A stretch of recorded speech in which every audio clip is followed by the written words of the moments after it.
Прививочная медсестра готовится к выезду. Перчатки, спирт, карточки пациентов и термосумка с холодовыми элементами. Вакцину Пентаксим нужно хранить при температуре от 2 до 8 градусов. Если холодовая цепь будет нарушена, вакцина не сработает. На вакцинацию маленьких пациентов выезжает целая бригада. Это педиатр, участковая и прививочная медсестры. После того, как мы пригласили на плановую вакцинацию, бывает, родительница говорит, что машины нету, сломалась или муж уехал. У нас на участке есть много СВОшников. Обычно часто мы выезжаем к таким семьям, обзваниваем, и мы с Людмилой Мусаиной говорим прививочной медсестре, чтобы этот день она не планировала тех, кто приходит, предупреждаем ее и выезжаем на плановую вакцинацию. Семья Бачаловых проживает на окраине Карабулак. От дома 5 маленьких детей, а отец на СВО. Потому многодетная мама до сих пор откладывала вакцинацию.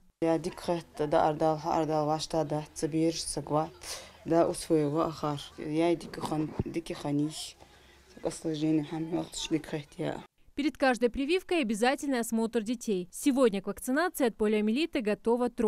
У 8-месячного Абдулы временный медотвод из-за кашля. Детей в этой семье прививают по национальному календарю, а потому они прививок не боятся. Все проходит быстро, безболезненно и даже с юмором.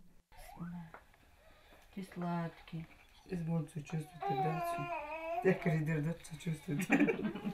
Говоря о прививках, нужно отметить, что побочные эффекты возможны в очень редких случаях. Полезность вакцины перевешивает все возможные риски. Она позволила спасти от постоянного паралича около 5 миллионов человек, отмечают педиатры. На следующий день обязательно обзваниваем родителям, тот, кто вакцинировался, детки вакцинировались, спрашиваем, какая температура, все ли нормально, либо вообще непосредственно едем к ним. То есть тут мы уже смотрим.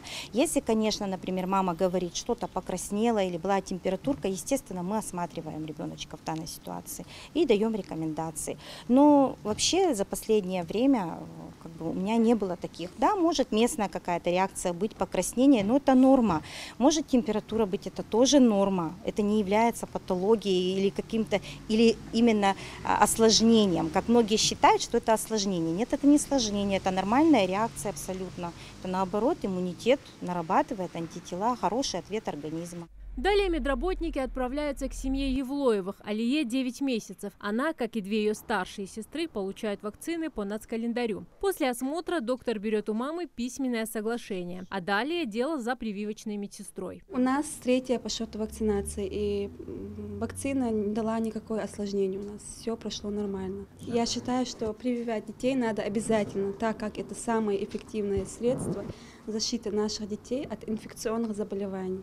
Каждой маме вручают памятку, в которой подробно описано опасное заболевание и меры защиты от него. Напомним, что в республике с начала года выявлено 3 случая заболевания острым вялым параличом. Чтобы ситуация не обострилась, необходимо вовремя пройти вакцинацию. Зарима Евлоева, Алисхан Гаравожев, Магаз 24.